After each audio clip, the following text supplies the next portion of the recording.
Evening all. I'm with my good friend Christoph. I'll call him Chris from now on for our dual commentary shows. So we thought, hi Chris. Yeah, hello Trevor. So we thought we'd warm up for the Anand Gelfand match, and we found a reasonably cute, exciting game, which happens to be one of my favourite pet systems recently, which scored me a few wins actually in the league, in the club league system. A Grand Prix attack system against the Sicilian defence. So let's have a look at it. Anand was playing white. It was in the Hugevens tournament of 1996. So Anand kicks off with e4. Yeah, just quickly for people who ask themselves what is Hugevens. Hugevens was back then the name for what is now called Tata Steel, and was chorus a while back. And back then it was Hugevens. Because the company just, this was the original company from the Netherlands, Hugevens, and it was bought by Chorus, and Chorus was bought by Tata Steel, and so on. And so this kind of evolution of companies led to different tournament names. But it was the big one, the big tournament in the Netherlands. It's now called Tata Steel. So, all right, here we go. That's great. Okay, so Gelfand, Boris, he plays the Sicilian, which he's still playing. He's quite exciting with the Sicilian defence. I mean, hopefully we will see some Sicilian defences in their match. Well, the main thing that I'm hoping for, that we don't have Petros or any Berlin Wall. That's exactly my thinking. Okay. Yeah, it's just I really understand those people. I don't have I understand that they play this stuff, but it's just not too exciting to watch. Yeah. Well, the strategy is to draw with black, isn't it, and try and win with white. It's very understandable, and with an opening like the Berlin, for instance, you sort of very much narrow the playing field. You got either some anti-Berlin system, which is not too dangerous, or you get this endgame, and it's not easy to play and not easy to study, but you sort of very narrowed it down to a field where you need to be top prepared, and then you can play that end game and try to hold it. So it's understandable. But Gelfand, in the candidate matches, he played the knight off. So this is his old love. He played this from his childhood, and so if Anand goes e4, which I'm not expecting, then. Well, maybe we got some knight offs. Yeah, okay, let's go on here. I think he went for knight c3, right? Yeah. Yeah. So this is what I've been using a lot on Chesscube, on Blitz, and sometimes in club games, and it does it changes the strategy, especially after d6. If black's played d6, then it's more tempting, I think, to play f4 because often you're a bit worried about d5 from black at some point.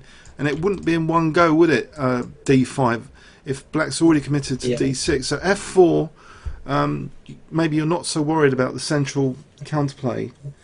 Yeah, the problem here is that Gelfand needs to play d6. He cannot go with any other move because he plays the knight off, and white could easily use knight c3 only as a transpositioning tool. So he needs to be ready. If he goes, let's say, knight c3, knight c6, and white plays knight f3, then he's in some entirely different... It's amazing. It's amazing the battle of transpositions, isn't it? that they're using as well as a transpositional weapon. The Grand Prix is a nice weapon against people who play the knight off. So I also know of people who play on knight c3, a6 on second move, a6 to be ready for the knight off, but also not play d6 against the Grand Prix. So okay. So after d6, Anand actually went for f4, which he did a couple of times. I think it's sort of a surprise weapon that he sometimes employs. So. So now g6, which seems logical. So the bishop's usually going to fianchetto, and black's usually going to try and exert pressure on the dark squares. Yeah. So after knight f3, bishop g7, and now not this bishop b5 stuff, which is quite trendy. It might not be that relevant here because there's no knight on c6 to pin. Bishop c4, which can be the subject of tempo game, but sometimes I've found it can be tucked here. This was a suggestion I saw in an Andrew Martin video once, and I used it. Just a3 bishop a2 a lot. It seems nice to tuck the bishop on this dangerous diagonal, and I've won some games with that this season. Yeah, the bishop can be very active on this diagonal if white manages to go f5 at some point. Black very often plays e6. He also does in this game. So f5 is an idea, but it's not the only idea. So we will see. I think Anand doesn't go for f5 in this game, but this usually is the idea to get the bishop going. So knight c6 is very logical. Yep. I think the next couple of moves very much fit in the usual scheme here. So d3 and now e6. So not only giving e7 a square, but maybe d5 later will be annoying. Of course, a trap, if white ever plays bishop e3, sometimes a beginner's trap, or d5, d4 will be winning a piece.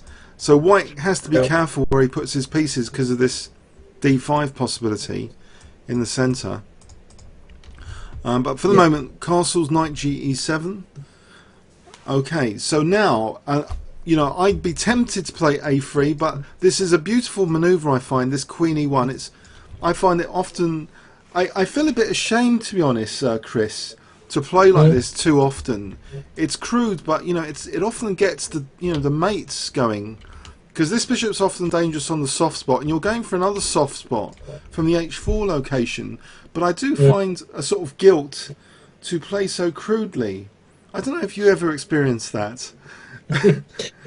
Yeah, well, I'm not playing this kind of system with white. I don't play e4, but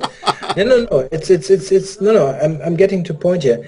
But what I do play is once in a while in Blitz or other faster time controls, I play this sort of system as black against c4, like e5, f5, and so on. And I think, and you need to play this stuff, queen e8, queen h5, it's just the way to play this. Otherwise, your setup has no point. If you're just idling around, black will go with b5, d5 in the long run. Yes. You need to get some play going. So, well, it's maybe looking somewhat crudely, but what can you do? It's the kind of setup you chose. And queen, let's say, in the Dutch defense, for instance, queen e8, queen h5 has been played by world champions like Botvinnik and so on. You need to do this. It's the reason why you moved your f-pawn. Remember that Alekhine game, the classic one, queen e8, queen 8. There was a classic Alekhine game, very complex. Against Bogolyubov, for instance, where he completely broke through and all. Yeah, it's just normal. What can you do? If you chose to play this way, you need to continue. If you play like a chicken now, and you will get outplayed. So, he went for h6 here. This is interesting. Yes. I think he was afraid to castle here because of f5. Immediately. But this is also interesting. Why not a3 to tuck the bishop? This next move just actually slips the bishop on b3. As if the bishop, he's not worried about any knight a5s or anything. I suppose that's never really such a big deal. I think, this knight a5 is also very time consuming, and it's debatable if this bishop is so great, really. Let's say you often get this kind of structure for white with bishop b5 and exchange on c6. Yes. And it's very often really a question if this bishop is great on b3. It can be great if this long diagonal from a2 to g8 is opened up, but if it's not working, then it's just biting on granite. It is biting on granite, I guess. So a6, and now after a6, curiously, actually, and this possibility in a recent Blitz game, my opponent never even had a knight on c6. His knight was on a6, and I didn't really go for the e5 possibility, which was actually turning out to be very effective because it would have been chasing a knight in my recent Blitz game. So this idea of e5 is always a good alternative for the use of the queen on e1. It's not only implying a potential movement to h4, but for the moment it supports e5.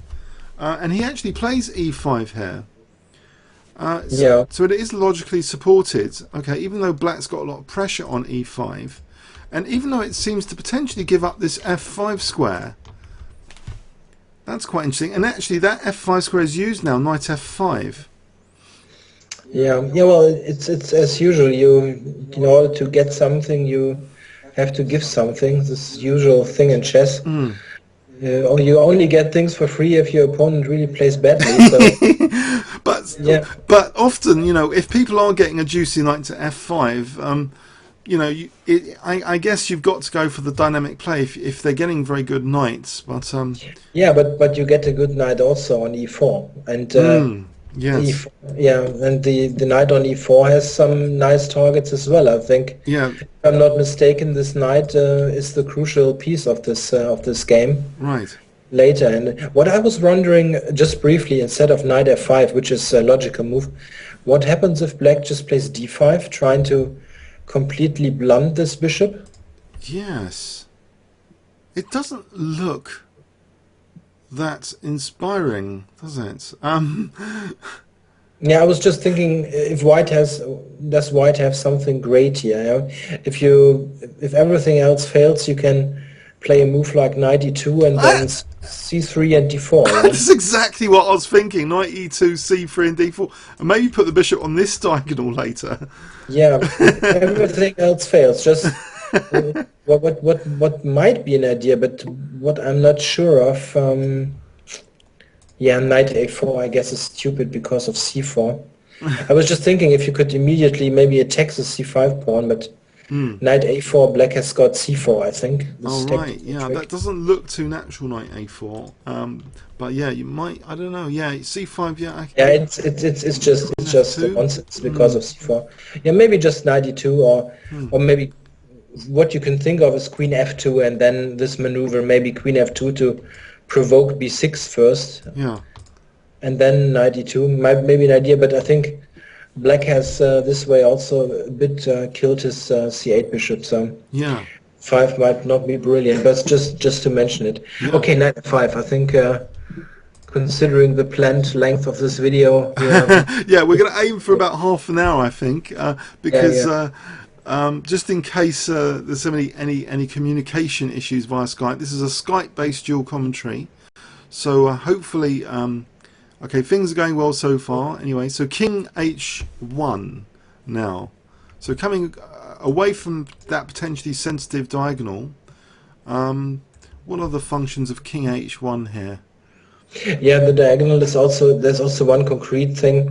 If white, let's say instead of king h1, white would have played a nothing move. Let's say bishop d2, just for instance. Black could have played d takes e5, f takes e5, knight takes e5. Ah, yes. That way, and I'm not sure. Maybe white has got some compensation. The check here. Yeah, the check on d4. Yeah. And well, I think he wanted to avoid that for the time being. He sacrificed the pawn anyway, but I think he wanted to do it in some different fashion.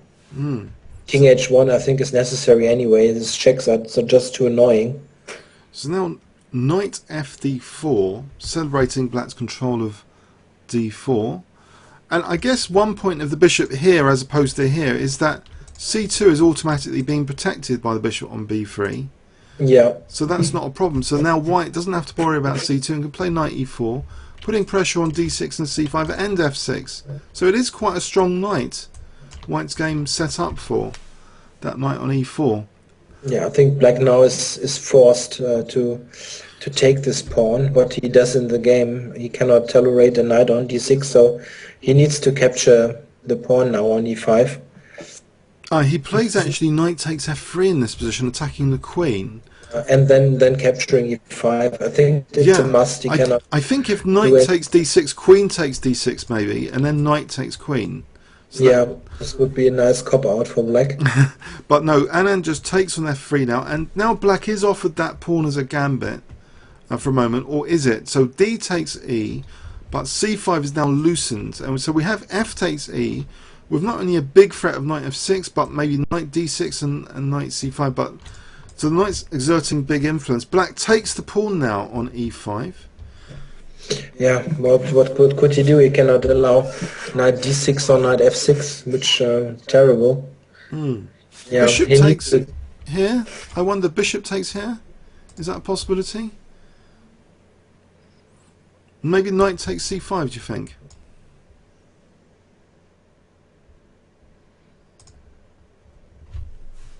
Yeah, maybe this simple move should lead to a nice position for white. Because actually white's on h6. If you cannot castle here, that's the issue. And what's your idea? Bishop back to g7 maybe, but it can get nasty real quick here.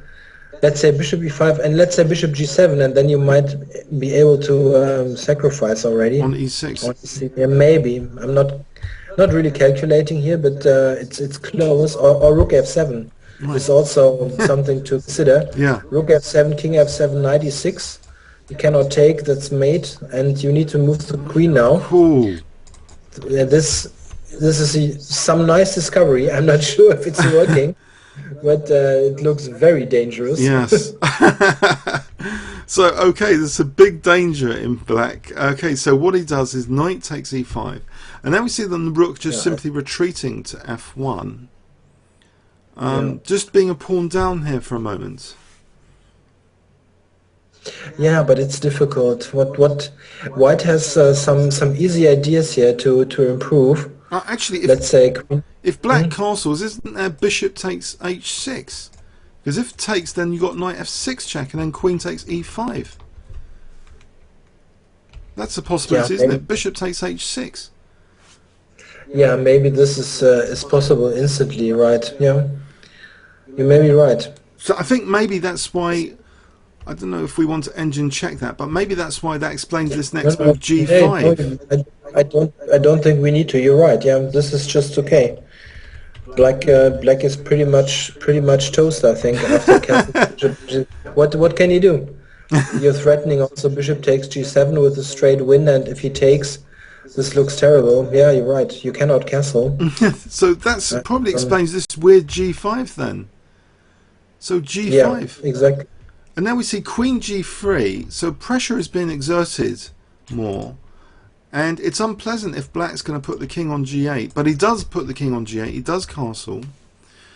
And now Anand, does a hack attack. This is the sort of thing I do in the chess cube war zones now.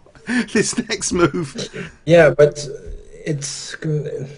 If it's made, nobody can complain, yeah, and it's very dangerous. You instantly see that it's dangerous. I think black needs to take. What can you do? And then knight takes, and this looks it looks dangerous. Now all pieces are working in the attack. The bishop b3 puts pressure on e6. The knight on g5 is ready to support a queen to h7 and. Rook f1, everything is perfectly placed. The soft spots. It's been a topical thing for me, losing or winning on soft spots recently. So f7 and h7, the soft spots, and with no defensive knight on f6 and a blasting f-file, a knight on f6 isn't going to help the situation. And these guys are not doing much at the moment. So knight g6 is played. Yeah, queen h4 I think was very serious threat, so he needed to go there. And now piling on the pressure and celebrating the rooks are better quality than black's rooks here. And this bishop still is not in the game. e5 will be going into nasty, like knight takes f7, rook, queen takes g6. If that f7 pawn is pinned, if black ever plays e5. So black's in a bit of a bind here, isn't he? In this position, it's a lot of pressure. Yeah, it's very difficult. I think maybe you can argue that queen e7 wasn't the best here, or what he played, because of the somewhat surprising, at least for me, surprising response. But I'm not quite sure what black should have done. I think, if I'm not mistaken, I think Anand has produced a DVD on his best games, or even 2 DVDs for ChessBase, and I have them, and he also presented this game, and I vaguely remember that Gelfand had some chance to put a tougher resistance, but of course I didn't watch this video beforehand, because we just decided that we do this game, so it's, I think, very unlikely that we will find now offhand the defense that Gelfand could have played. So I think Queen E7 was a mistake maybe, but Yes. the Anand's reply, of course, can be easily overlooked. Yeah, It creates a new and I dynamic. think it's very. As Kasparov say, the weakness of the last move. When Kasparov talks about the weakness of the last move, he talks about the new dynamics that the last move created. It might weaken things, weaken squares, or it might introduce pins that weren't there. And there is a sort of pin on this pawn now, which is sort of immediately pounced on. So it's surprising. I wonder if our YouTube viewers can guess the next move if we give them 10 seconds starting from now. So 10 seconds starting from now. What White play?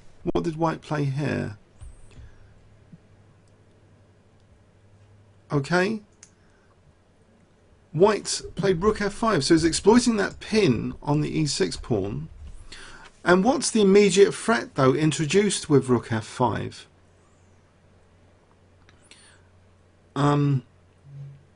Do you know, Chris? Is it to switch the rook across here? So, yeah, I think the idea was to protect G5, and Queen H3 is the threat, and this would be curtains. Queen H3. Of course. Yeah, it took me a while. I looked through this game briefly before we decided to do this. And I was thinking, well, Rook E5, it looks like a cool move, but what does it actually do? And then I saw, okay, you need to go to H7, right? That's the idea. So it's just protect the knight. And this is the difficult thing to miss, because maybe you sort of don't think of this move, because of course you can put the rook there, but it doesn't make any sense at first, because what does it do? It protects the knight. I think this is the real point here, that White wants to go to H7, and it's just more dynamic than going Queen G4, Queen H5, which also would have been an idea, but this might introduce other defense resources, and this just it does attack the C5 pawn, so it ties the queen a bit down to C5 as well, just in case the queen wants to. And maybe you want to swing the rook over to H5. It's an additional possibility, of course. So. So Bishop F6 was chosen. Yeah, he wants to capture the knight in case of Queen H3. It's maybe the only move. I'm not sure without deeply analyzing. But this, of course, you see the answer, and it's a loud one, so to say. Yes, I wonder if anyone can spot it. 10 seconds here. This is quite a loud move. Yes. So Batman. Biff, bosh, punch. Okay, so knight takes e6. Okay, knight takes e6. So clearly, if takes, then queen takes g6 is possible. But in fact, that was played. F takes e6 was played. So queen takes g6 seems possible. But maybe, then Queen G7. So maybe this next move is much more incisive than Queen takes G6. It is, I think. It's just crashes through here immediately. It's Rook takes E6. Wow. Yeah, it's quite brutal. Yeah. And for example, I guess now that the Queen G7 is not as attractive. For example, Queen G7 probably is not looking so hot after Bishop takes E6, because now you'd end up losing a rook, at least if you did like that. And here there's Rook H5, and that would be mating. Yeah. So this is mate or everything lost on the board. So this one you could just lose lots of material instead, just be a bishop down, for example. So yeah. It is really crashing through. It must be such a pleasure to play such moves to get to someone's king. So King G7 was played, giving up the queen. It's all over, really, isn't it now? Once the queen's lost. You know what? It reminds me a bit, this kind of crashing through combination here. You did some weeks ago or a month ago, I'm not sure, this rapid game, Morozevich against Anand, this King's Gambit, where he also sacrificed his pieces to break through, and it was also a combination of a bishop on b3, I think, and rook e6. Yeah, it's quite, maybe this helped Anand to find this. He was the victim once. Something Yes, similar. yes, absolutely. Yeah, you're right. Morozevich, you know, he played in the Lloydsbet Masters the year after Shirov. I really played that's in London, and they wiped the floor of everyone on consecutive years. Yeah, Fantastic super talents coming over. So yeah. If you in this position, the bad thing is if you cannot take on e6, what else can you do? And he went to king g7 at the end. yeah, just giving up the Yeah, queen, and then it's horrible. It's brutal. It's a brutal game. So this is a bit X-rated, this game. So taking the rook now, and now just using the pin on g6, just playing h4, getting more resources into the attack. And Black's had enough here. He resigned. yeah. I I think think it's futile now. yeah, he just will lose more material. Just no move. Yeah, I think you would need to move the king now to avoid h5, losing the knight immediately, and then you've got queen g8 coming up. Oh yes, there's g8. There's still a focal point, isn't there, on g8 here? Yeah, So or black. h5. This doesn't Yeah, I'm look not too sure. pleasant. Yeah, maybe h5, maybe knight to e7, but yeah, It's it not looks too hot. terrible. But I'm not seeing a direct win yet. Maybe That's a good this. point. Okay. Let's see. Let's see. In this position, I don't know if h5 is the most accurate though. Yeah, you can also think of bishop f7, of course. Yeah, bishop f7 is also a good move. But black would need to retreat then on e7, I think. It's similar, just you have the better bishop now. h5 didn't really help you that much. How do you finish him off now? How indeed. Should we stick an engine on to cheat? No. Maybe I have another idea. On king h7, let's try something else. On king h7, not this bishop move, but something else. Just return to the position before we played h5 on king h7. Maybe what about king h7? Yeah, and maybe what about bishop d5? Maybe bishop Of course, d5 to get a pin. to e4.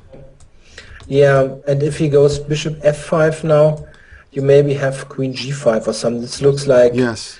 overloading here. Yeah, to get this nasty pin on that knight. Yeah, of course. Yeah, and on knight e7 now, maybe g4 or something. Black Oh, can survive this, I think.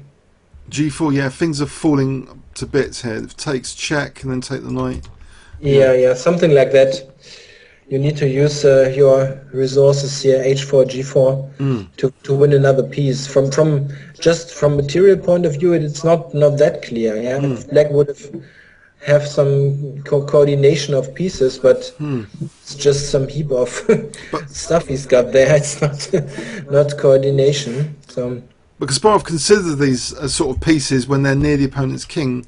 Any pawns in the vicinity he sort of regards as attacking pieces sometimes. yeah, So this yeah. is sort of getting more attacking pieces, isn't it, in effect? If Yeah, I think this is one. I also watched this video series on YouTube. It's this My Story series, and I think it was very interesting. The way he evaluates material, like relative value of material near the king. It's much more important to have material near the enemy king, and also this kind of evaluating pawns as attacking pieces. Was very interesting. It's something you maybe do without thinking about it, but it's sometimes interesting to hear this kind of concept spoken out so that you're more aware of it and maybe find those ideas easier. I often see that people have problems like pushing pawns. It's in front of their own king. Like they're afraid that they weaken the king and so on. But let's look at this position. There's nothing that can attack Yeah. you. You need those units to gain something. You cannot do without them. So yeah, the king's pretty safe here. Yeah. yeah, So these are So attacking units without too much. They're not needed for defence. It's the time for Yeah, attack. exactly. Yeah, yeah, very, very straightforward game. I think Yeah. this is. I think you checked before. This was the quickest win that Yeah. Anand had. Yeah, okay. Should we do a quick overview and summary now? Yeah. Do you know the overall score? Is Um, Anand leading you with a huge margin, or is it not so clear? um, actually, I think Anand is leading. I'm not sure the exact score. Maybe if we do another game, we can do a quick statistical overview. Yeah, I need to Yeah. research that. Yeah, so sometimes you're surprised by those kind of things. I did some sort of a teaser video for the Kramnik-Aronian match, and I was quite surprised that Kramnik was actually leading very clearly against Aronian. So Ah, I thought it would be quite even or something. But in the classical time control games, Kramnik had like 4 wins versus 1 win or something. It was quite surprising. But okay, we are drifting away here. So let's go briefly through this game. Yeah. so it justifies the idea that you don't need a3 and bishop a2. The bishop is actually quite useful on b3, just in advance preparing c2.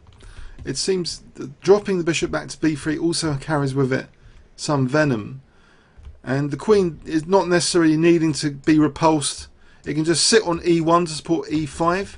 I think that's quite instructive as a totally alternative plan to just sacrifice your e-pawn here and just reap the dynamic potential now. Just sacrificing a pawn and just the dynamic potential of these weakened squares, particularly f6, is shown behind the scenes. So in this position, I assume it was bishop takes h6. Just a very, very quick check. Bishop takes h6, yes, give him an advantage. Okay. Yeah. Just wanted to make sure that. So that really is causing the problems, that latent possibility. So that's why g5, it looks as though what is black doing with g5? And then he's offering, you know, it's in the way, it's just cleared out the way. And we've got a big exposure on f7 and e6 now. So this Yeah, I is... think if you go briefly back to this idea that Kasparov presented there, that you've got to have a material advantage in the area of the board that counts, and here it is clearly the king side. If you look at the position, just 3 moves on after white sacrifice and plays rook ae1, you see that white has got all pieces besides the bishop, which is of course a long-range piece. It also puts pressure on the king side, but white has got all his pieces on the king side, absolutely all. Both rooks, queen, knight, everything's in the attacking position, and the bishop is also super strong, using his long-range capabilities, and black has got the rook on a8, which is doing nothing, and the bishop on c8 is also doing nothing, and they won't move in the whole game. So from Kasparov's point of view, white might have a material advantage here in the area where it counts. Yeah, but of course you need to execute it so nicely as Vishy did in the game here. Yeah, he needs to support that knight if he wants to get into the soft spots. So, and this provided the opportunity, this weakness of the last move means that the e6 pawn cannot be used. So f5 was actually a new weakness, supporting the knight. So queen h3 is really on. And now the brutal continuation, knight takes e6, and then not even queen takes g6, which might allow queen g7. So first, the crushing, rook takes e6, and it's really black's being dismantled here. His king, he's giving up his queen because it's there's going to be a discovered check if he did move his queen. With rook takes f6, it'll be a total disaster. So it's a crushing game. Yeah, it's a crushing game. Okay, so where was the resign? The resign was actually After h4, yeah. h4, yeah. Okay, I hope you enjoyed that. Okay, Chris, anything you want to say, or should we say just ask for everyone's comments or questions on YouTube? Unless anything else? Yeah, I got a quick one. I got the World Championship match is starting, I think, on May 11th, so in a week. And I'll try to set up, if I've got the time and I'm at home and so on, I'll try to set up a live commentary, a live stream again for this. So if you're interested, make sure to watch this live stream that I will be setting up. I will also post something in my channel, of course, to remind of that, and also to the links and so on. So just be tuned on my YouTube channel if you want more information on this live broadcasting thing that will be going on during the match. So this was just a small thing. Yeah. Okay. And we might be also doing some World Championship dual commentary videos as well. Yeah, some recap videos after the games, and yeah, I think it will be an interesting match. Some people say that it will be, I don't know, like a huge win for Anand. I'm not so sure, really not, because you always you need to think think of Gelfand is getting his lifetime chance here, and it's just something. Just imagine yourself as a chess player, you would get some big chance, like do well in 2 weeks, and you've got something forever. Yeah. Yeah, absolutely. You would do work like you cannot imagine. Yeah. Yes, absolutely. Yeah, and so this is motivation. Yeah, I think of course Anand is not without motivation. He wants to stay, but the hunger is just so much stronger for the challenger. So you never know. Yeah. You never know. That's a good point. Very good Yeah. point. Okay. Comments or questions on YouTube on both our channels. Okay, we're going to upload it to both our channels, King's Crusher and Chess Explained YouTube channels. Okay, thanks very much. Yeah. Thanks.